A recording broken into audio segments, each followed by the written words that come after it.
Hello, I'm April Brown with Zelken Financial Services LLC, and I'm back with the tip, today's illuminated point. Booyah. Today we'll be talking about how to estimate your expenses for retirement. I know I talked about this in a podcast, but I actually talked about singles and what you need to be thinking about as a single person, just to kind of circle back around. But I really wanted to just kind of give like an overview on what to be thinking about. This is a question I get often.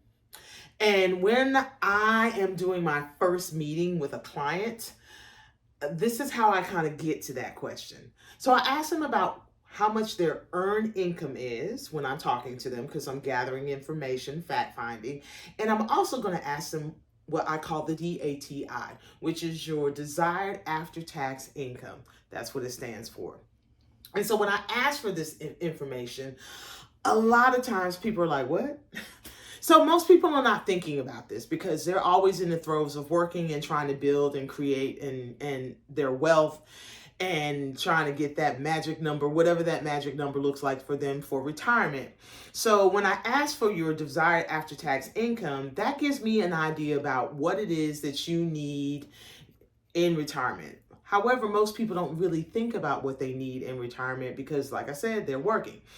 I tend to find that people default to what they're making right now.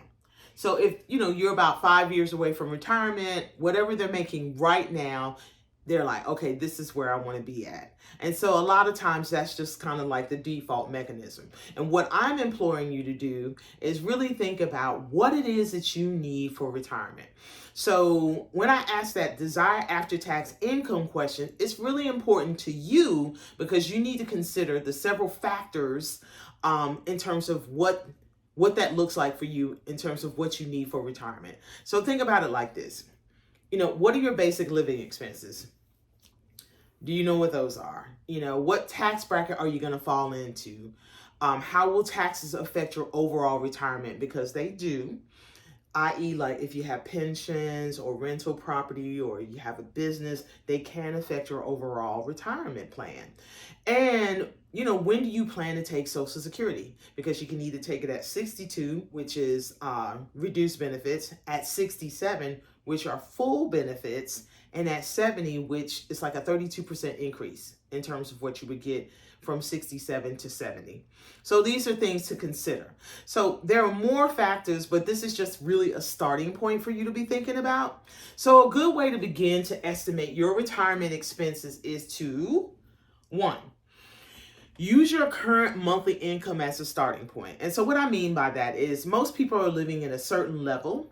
Most people really want to continue to live at that certain level wherever they're at, because if you're in your, pushing your 50s and 60s, by this time you have been in your career for a long time, your money may not necessarily match your value, but it does match in terms of how much you're making. So you're probably on the higher end of your wages. And so some people don't have the desire to reduce that. They want to maintain the same amount of money that they've been making, while other people are like, I'll reduce it. I'm good. We want to live a simple life. So it goes from one extreme to the next, and then you have people who are in between. The next piece of this, or idea or thought process of this really too, is to add and subtract any of your expenses that you expect to change in retirement. And what do I mean by that? So some people want to pay off their house because they want no mortgage. They want to own their homes outright. And so if they no longer have their mortgage that they've got to pay for, then that frees up X amount of dollars. And then there are other people who, they may want to do something else, and that may add or subtract to what they're trying to do. But the goal is, if you can understand what your basic living expenses will be based off of where you think you're going to be when you retire. So if your mortgage is paid up, you're good. Your car, you have no car payment. So think about those kind of big bills that free up your money for you to do other things with. And so for some people, X amount of dollars might be perfect for them, while other people want more. It just depends. The third piece I want you to think about is, after totaling those costs, you can estimate what your total expense in retirement will be. So for example, let's say for you, based off of all the information that you sat down and looked at, you decided $4,000 a month is great for you to live off of. It takes care of your basic living expenses. And if you want to do a little traveling, you can. If you want to do a really big trip, you can always tap into something else for those bigger trips. But basically, in terms of, the day-to-day living expenses, you may want $4,000 as your monthly. So when you think about it annually, that turns out to be $48,000 per year. So when you're looking at, money and what you need for your retirement, this is what you need to be thinking about. The other piece is when you multiply that amount, how many years you expect to live in retirement. So that 48,000 times how many years you expect to live.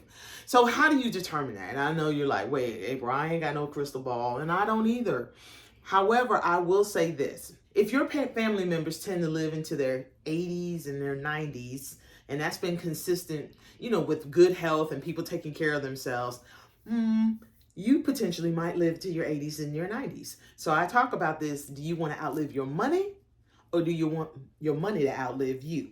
And so the goal is to always have our money outlive us.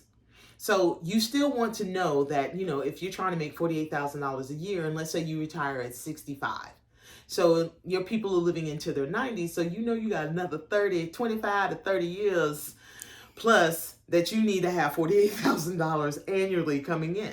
Of course, that has to be kicked up some more, because when we talk about moving into the future and looking at taxes and inflation and so on and so forth, $48,000 today ain't gonna be $48,000 tomorrow. However, that the idea that you want to live off of is that, and so you got to just multiplying that and keeping up with what needs to happen for you to keep up with inflation, so on and so forth. That's just a really good starting point and a target for you in terms of what you want to do for your retirement, and thinking about how much you want to live off of for that desired after-tax income.